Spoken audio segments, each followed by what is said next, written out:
Hi everyone, welcome back to my YouTube channel. I hope कि आप सब बहुत अच्छे होंगे। आज मैं आप लोगों के साथ एक नई स्टोरी शेयर करूंगी। ये एक मॉडर्न वांगशान फैन फिक्शन होने वाला है। ये स्टोरी मेरी खुद की इमेजिनेशन पर बेस्ड है, इसलिए ये आपको कहीं भी रिटर्न फॉर्मेट में नहीं मिलेगी। मुझे उम्मीद है कि मेरे बाकी फ़ैन फिक्शन की तरह आपको ये स्टोरी भी पसंद आएगी। And thank you so much for your love and support. इस स्टोरी में टॉप हमारा लान वांगजी और बॉटम विंग है।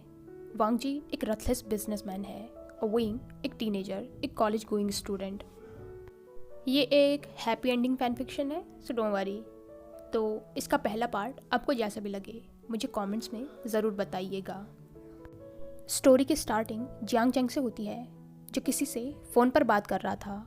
वो अपने कमरे से बाहर आकर कहता है, आंटी प्लीज़ उसे जल्दी जगाइए, आज मेरा टेस्ट है तो मैं लेट नहीं होना चाहता हूँ।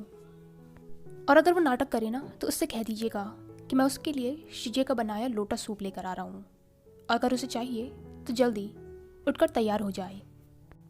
फिर वो कॉल रखकर अपने डाइनिंग रूम में आया, जहाँ पर उसकी फैमिली पहले से ही नाश्ता करने बैठी हुई थी।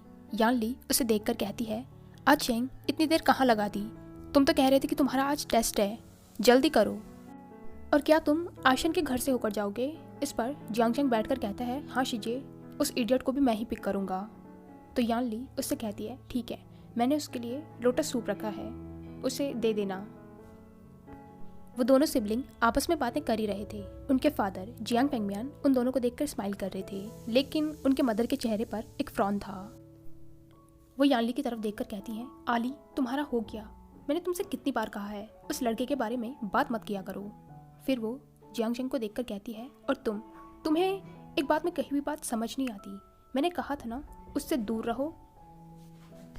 मैडम यू की ये बात सुनकर सबका चेहरा उतर गया था। जियांग चेंग चुपचाप खाना खा रहा था। मैडम यू उसे देखकर कहती है, तुम मेरी बात सुन भी रहे हो? इस पर जियांग चेंग कहता है, मदर आपको विंग से क्या प्रॉब्लम है, वो मेरा दोस्त है। इस पर मैडम यू ने अपने हाथ में रखी चॉपस्टिक को नीचे टेबल पर पटका। वो कहती हैं, क्या प्रॉब्लम है? तुम्हें पता है ना वो लड़का कैसा है? इससे पहले कि जियांग चेंग कुछ कहता, जियांग फेंगमैन कहते हैं, यू बहुत हो गया, बच्चों को नाश्ता करने दो। लेकिन अब जियांग चेंग का मन नहीं था, इसलिए वो टेबल से उठ गया। वो कहता है, शिजिए मेरा नाश्ता हो गया है, आप मुझे वो सोप दे दीजिए, मैं विंग को दे आऊँगा। यानली ने वो टिफ़िन जियांग चेंग को पकड़ा दिया, जिस पर उसने विंग के लिए सूप रखा था। जियांग चेंग अपने घर से निकल रहा था। मैडम यू गुस्से में उसे देखकर कहती हैं, देखा आपने, देखा इसकी हरकतें, अभी मेरी बातों को इग्नोर करके जा रहा है। ये सारे लक्षण उस लड़के के हैं, उसके साथ रह रहकर इसका भी दिमाग खराब हो गया है। जियांग फेंगमियान और यानली ने एक दूसरे की तरफ देखा, लेकिन किसी ने भी मैडम यू का जवाब नहीं दिया। मैडम यू तो बहुत ज़्यादा फ्रस्ट्रेट हो गई थी। वो कितना भी समझाए, लेकिन उनके बच्चे उसकी बात सुनते ही नहीं है। न जाने उस लड़के में ऐसा क्या है जो ये दोनों भाई बहन उसके पीछे पड़े रहते हैं। दूसरी तरफ विंग के घर में विंग की मदर कांगसे सरन बहुत ज़्यादा परेशान हो रही थी। वो वे चांगसे को देखकर कहती हैं, आपने उसे उठाया या नहीं? इस पर वे चांगसे कहते हैं, हाँ हाँ मैंने जगा दिया है, वो आता ही होगा। कांगसे सरन टेबल पर नाश्ता लगा रही थी। वो कहती है, ये लड़का न जाने कब सुधरेगा। वो वे चांगसे के सामने बैठ गई थी। थोड़ी देर बाद भी जब विंग नहीं आया तो वो उठकर कहती है, आशियन जल्दी उठकर नीचे आओ, इससे पहले कि जियांग चेंग तुम्हें यहीं पर छोड़कर चला जाए। मुझे और तुम्हारे बाबा दोनों को काम पर जाने के लिए देरी हो रही है।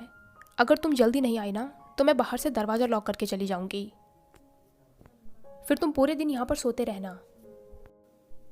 अंदर से विंग की आवाज़ आई, माँ मैं आ रहा हूँ ना। इसके बाद वो जल्दी जल्दी करने लगा और फिर वो भी डाइनिंग रूम में आ गया। वो कहता है, माँ आप भी ना क्या सुबह सुबह चिल्लाती रहती हैं? इस पर कांगसी सरन कहती है, सुबह? तुम टाइम देखो। वो तो शुक्र हो कि तुम्हारी क्लासेस इतनी लेट स्टार्ट होती हैं। बाकी बच्चों की तरह तुम्हारी क्लासेस भी सुबह होती तो न जाने तुम कैसे मैनेज करते। तभी उनके दरवाजे पर किसी ने नॉक किया। विंग स्माइल करके कहता है, जियांग चेंग होगा। कांगसी सरन ने दरवाज़ा खोला तो वहाँ पर जियांग चेंग था। वो कांगसी सरन को वो करता है, कहता है, आंटी क्या विंग तैयार हुआ? इस पर अंदर से विंग कहता है, हाँ हाँ मैं हो गया हूँ। जियांग चेंग अंदर आया और उसने विंग को वो सूप दिया। वो कहता है, ये लो शिजी ने तुम्हारे लिए बनाया है। अगर तुम नहीं जागे होते ना तो मैं इसे अपने साथ लेकर जाता। इस पर विंग उसे जीभ दिखाकर कहता है, ऐसे कैसे? ये शिजी ने मेरे लिए बनाया है तो इसे मैं तुमसे ले ही लेता। कांगसी सनरिन जियांगचेंग को देखकर कहती है, आचिंग क्या तुमने नाश्ता किया? आओ हमारे साथ नाश्ता कर लो। इस पर जियांगचेंग कहता है, नहीं आंटी मैंने कर लिया है। विंग जल्दी करो, मुझे लेट हो रहा है, आज मेरा टेस्ट है। विंग सूप को पीते पीते कहता है, तुम तो ऐसे कह रहे हो जैसे तुमने बहुत कुछ पढ़ा हो। पढ़ा तो तुमने कुछ भी नहीं होगा। इस पर जियांगचेंग कहता है, नहीं भी पढ़ा होगा लेकिन टेस्ट तो देना ही है ना। नाश्ता करने के बाद विंग जाने ही वाला था, तभी कांगसी सनरिन उसे रोककर कहती है, रुको यहाँ पर, और वो अंदर चली गई। विंग कहता है, माँ मुझे देर हो रही है। इस पर वे चांग से कहते हैं, आशियन रुक जाओ थोड़ी देर। तभी कांगसी सनरिन अपने हाथ में कुछ दवाइयाँ लेकर आई। वो विंग को खिलाकर कहती है, अपनी दवाइयाँ ले लो। इस पर विंग मुंह बनाकर कहता है, माँ मुझे ये दवाइयाँ बिल्कुल भी पसंद नहीं है, मेरे मुंह से स्मेल आती है। इस पर कांगसी सनरिन कहती है, चुपचाप मुंह खोलो, और उन्होंने विंग को दवाइयाँ खिलाई। इसके बाद वो जियांगचेंग को देखकर कहती है, आचिंग इसका ध्यान रखना, ये कुछ भी उल्टा सुल्टा करे तो मुझे बताना। इस पर जियांगचेंग ने नोट किया। विंग कहता है, माँ मैं कोई छोटा बच्चा नहीं हूँ जो आप मुझ पर नज़र रख रही हैं, अब मैं बड़ा हो गया हूँ, अपना ध्यान रख सकता हूँ। इस पर कांगसी सनरिन उसका कान खींचकर कहती है, मुझे पता है तुम कितने बड़े हो गए हो, अब जल्दी जाओ। विंग और जियांगचेंग साथ में कॉलेज जा रहे थे। विंग उसे देखकर कहता है, जियांगचेंग मुझे एक बात बताओ, तुम मेरी मदर के सामने इतना अच्छा क्यों बनते हो? इस पर जियांगचेंग उसकी तरफ मुंह बनाता है तो विंग कहता है, तुम रुको, मैं तुम्हें छोड़ूंगा नहीं, उनके सामने इतना अच्छा बनने का नाटक मत किया करो, तुम्हें पता है मुझे कितनी डांट खानी पड़ती है। जियांगचेंग उसे जीभ दिखाकर कहता है, मैं अच्छा बनने का नाटक नहीं करता हूँ, मैं अच्छा हूँ, तुम इसलिए डांट खाते हो क्योंकि तुम्हारी हरकतें ही ऐसी हैं। विंग उसे देखकर कहता है, मैं तुम्हें छोड़ूंगा नहीं, किसी दिन तुम मेरे हाथ लग जाओ।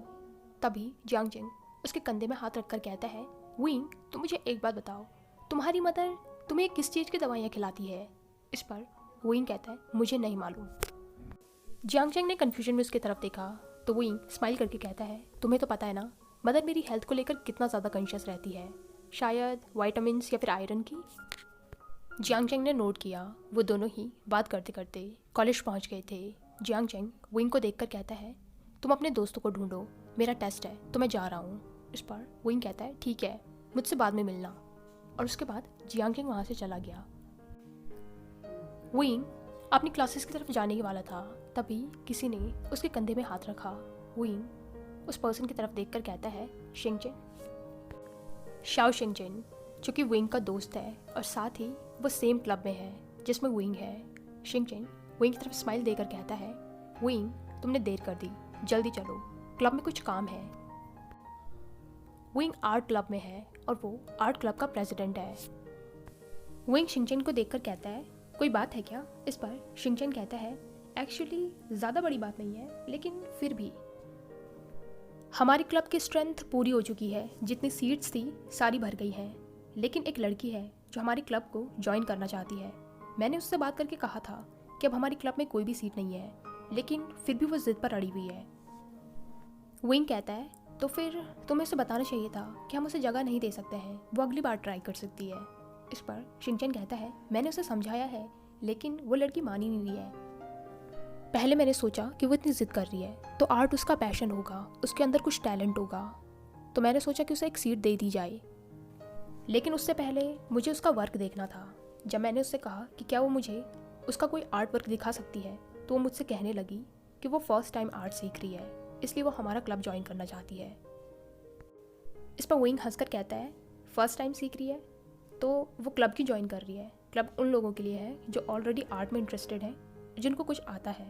इस पर शिंगचेन कहता है, बिल्कुल मैंने भी उससे यही कहा, और उसे देखकर लग भी रहा था कि आर्ट के बारे में उसे कोई नॉलेज भी नहीं है और ना ही वो इतना ज़्यादा इंटरेस्टेड है, पर फिर भी वो जिद कर रही थी, तो मैंने उससे कह दिया कि वो तब आए जब हमारी क्लब का प्रेसिडेंट आ जाए। अगर एक बार वो फिर से आती है तो प्लीज़ तुम उसे समझा दो। इस पर विंग स्माइल करके कहता है, ठीक है तुम चिंता मत करो, मैं उससे बात कर लूँगा। विंग और शिंगचेन आर्ट क्लब में पहुंच गए थे, जहां पर उनके कुछ मेंबर पहले से ही थे, कुछ विंग के साथ के थे तो कुछ उसके जूनियर। विंग ने सबको स्माइल के साथ ग्रीट किया, सब लोगों ने विंग को वापस ग्रीट किया। सब लोग विंग को बहुत ज़्यादा पसंद करते हैं, वो है ही इतना स्वीट। विंग सबका बहुत ज़्यादा ध्यान रखता है, खासकर अपने जूनियर्स का। उसके जूनियर्स भी छोटी छोटी चीज़ें विंग से ही पूछते हैं, क्योंकि विंग का बहुत ही हेल्पिंग नेचर है, हर किसी की वो हेल्प कर देता है। वो बाकी सीनियर्स की तरह नहीं है जो जूनियर्स को बुली करे और उन्हें खुद से कम समझे, बल्कि विंग उनका ध्यान अपने छोटे भाई बहनों की तरह रखता है। अभी भी विंग उनके वर्क को ही देख रहा था, तभी बाहर कुछ आवाज़ें होने लगी। सब लोगों का ध्यान बाहर ही जा रहा था। विंग शिनचैन से कहता है, क्या हुआ, इतनी आवाज़ें क्यों आ रही हैं बाहर से? शिनचैन ने उसे देखकर कहा, नहीं पता। विंग उठकर सबसे कहता है, तुम लोग अपना काम करो, मैं देख कर आता हूँ। शिनचैन और विंग दरवाजे पर आ गए थे। तभी उन लोगों ने देखा कि एक लड़की उनके क्लब के एक मेंबर को डांट रही थी। विंग जल्दी से उनके पास गया। विंग उनसे कहता है, क्या हुआ, तुम दोनों यहाँ पे झगड़ क्यों रहे हो? इस पर वो लड़का कहता है, आई एम सॉरी सीनियर, वो मैं क्लब के मेंबर्स के लिए कुछ कलर्स लेकर आ रहा था, गलती से मैं इनसे टकरा गया तो उन्होंने मेरे कलर्स को तोड़ दिया। इन्होंने कलर्स के ऊपर पैर रखकर उन्हें ख़राब कर दिया। मैंने इनसे सॉरी कहा था, लेकिन फिर भी। विंग ने उस लड़की की तरफ देखा। विंग उससे कहता है, एक्सक्यूज़ मी मैम, आपने ऐसा क्यों किया? उसने सॉरी कहा था ना? इस पर वो लड़की बिल्कुल चुप हो गई। वो विंग को ही देख रही थी, उसने कुछ भी नहीं कहा। तो विंग कहता है, हेलो, मैं आपसे बात कर रहा हूँ। इस पर वो लड़की बो करके कहती है, मुझे माफ़ कर दीजिए, मैंने ये कलर जानबूझकर ख़राब नहीं किए, वो गलती से मेरा पैर पड़ गया। इस पर वो लड़का हैरान हो गया था।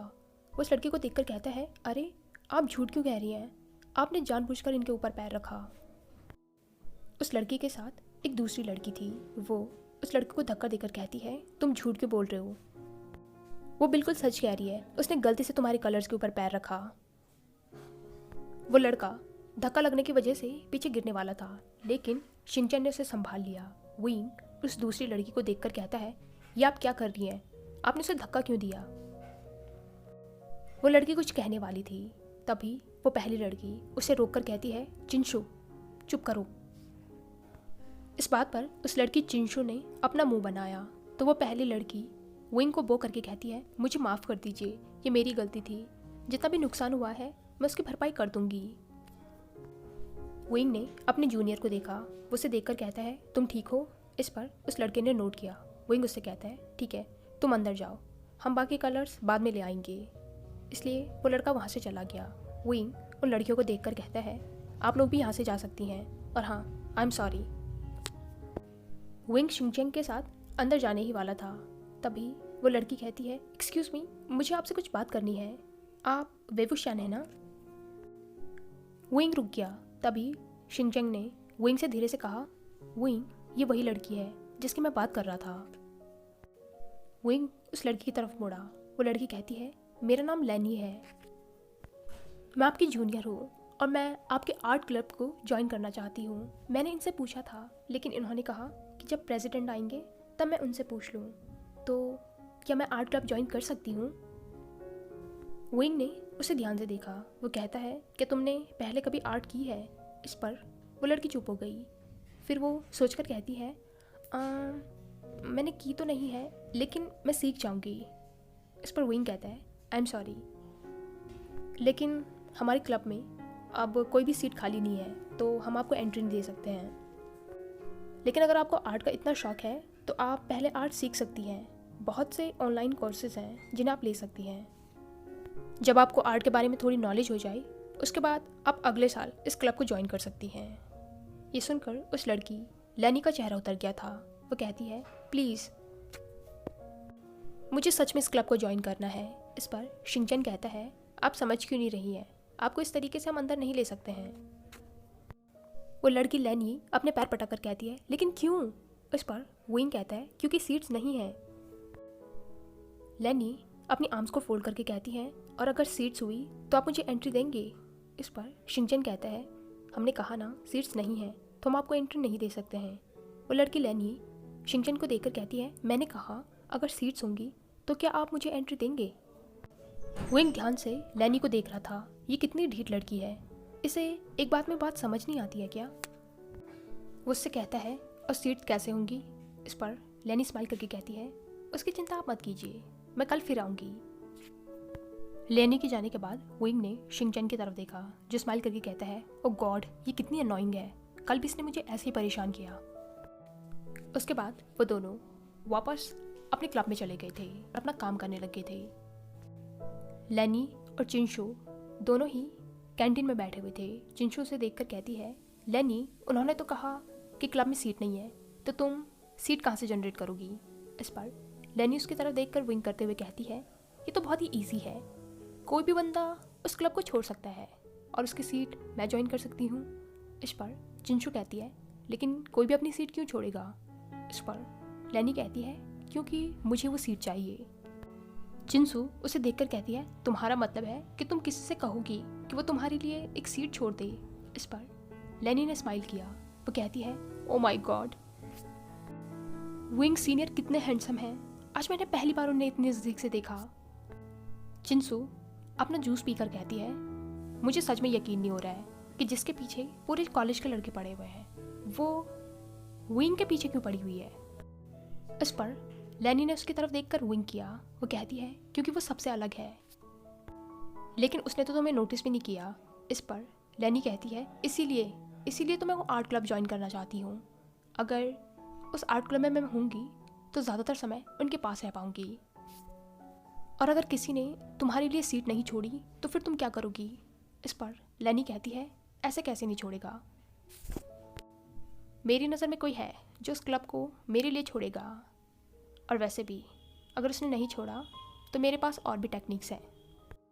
इस बात पर वो दोनों हंसने लगी। विंग का पूरा दिन आज कॉलेज में इसी तरीके से बीता। वो बहुत ही ज़्यादा एग्जॉस्ट हो चुका था। अभी वो कैंटीन में बैठा हुआ था और उसके साथ उसके बाकी दोस्त बैठे हुए थे, वेसांग, वेनिंग, जियांगचेंग और शिंगचैन। शिंगचैन की नज़र किसी पर थी। वेसांग विंग को इशारा करके कहता है, उधर देखो। उन सब लोगों की नज़र शिंगचैन के चेहरे पर थी, जो कि बहुत ही ज़्यादा गुस्से में दिख रहा था। वेसांग उसकी टांग खींचकर कहता है, शिंगचैन, तुम्हें इतना नहीं जलना चाहिए, देखो यहाँ तक स्मेल आ रही है। शिंगचैन ने अपने दोस्तों की तरफ देखकर एक गहरी चाय की। वह वेसांग की तरफ स्नैक्स फेंक कर कहता है, तुम्हारा मतलब क्या है? हाँ। इस पर वेसांग कहता है, क्या मतलब? तुम्हारे चेहरे से साफ साफ पता चल रहा है। वैसे तुम उसके पास जाकर कन्फ्यूज क्यों नहीं कर लेते? इस बात पर शिंगचैन ने आई रोल किया। वो कहता है, तुम्हारा दिमाग खराब हो गया है, ऐसा कुछ भी नहीं है। इस पर वेनिंग कहता है, शिंगचैन, तुम झूठ बोल रहे हो, तुम्हारे चेहरे से साफ साफ पता चल रहा है कि तुम शुयांग को पसंद करते हो, तो तुम उसे बता क्यों नहीं देते हो? इस बात पर वेसांग हंसने लगा। वो कहता है, देखा शिंगचैन, अब तो वेनिंग ने भी कह दिया है, अब तो तुम मानोगे। तुम जानते हो वेनिंग फालतू में कुछ नहीं बोलता है। फिर वो विंग और जियांगचेंग को देखकर कहता है, तुम दोनों क्या कहते हो? लेकिन जियांगचेंग और विंग दोनों ही बिल्कुल चुप थे।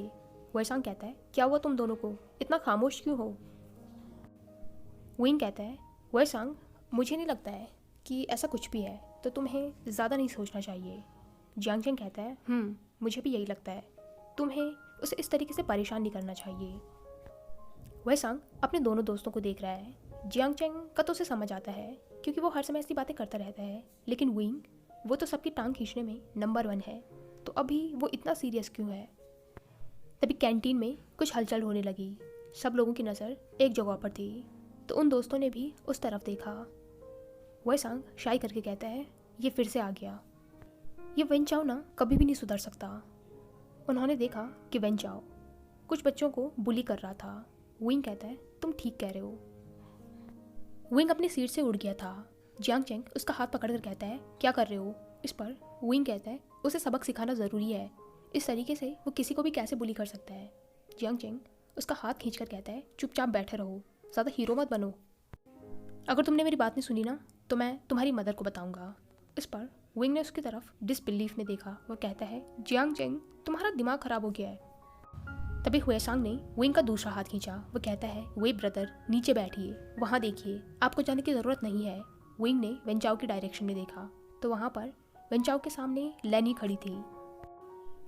वो सब लोग लेनी और वेनचाओ से थोड़ा दूर थे, इसलिए उनकी बातें नहीं सुन पा रहे थे, लेकिन थोड़ी देर में वेनचाओ वहाँ से चला गया। विंग और जियांगचेंग तो सरप्राइज हो गए थे। वेसांग हंसकर कहता है, इसमें सरप्राइज होने की क्या बात है? क्या आप लोग उस लड़की को नहीं जानते?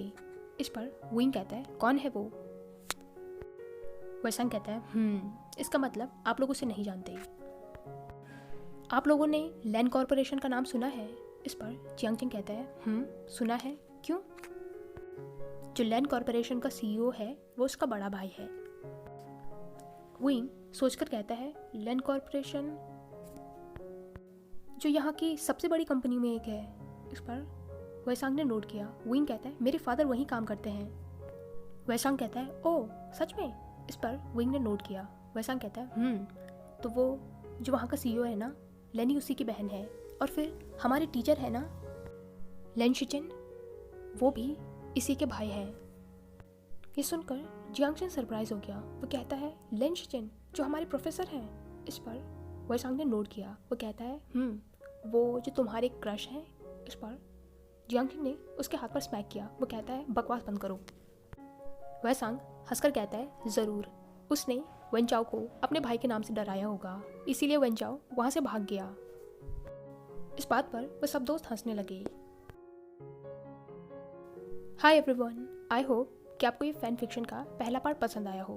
अगर आपको ये वीडियो पसंद आई हो तो इसे लाइक, कमेंट, शेयर और चैनल को पक्का से सब्सक्राइब कीजिए। Thank you.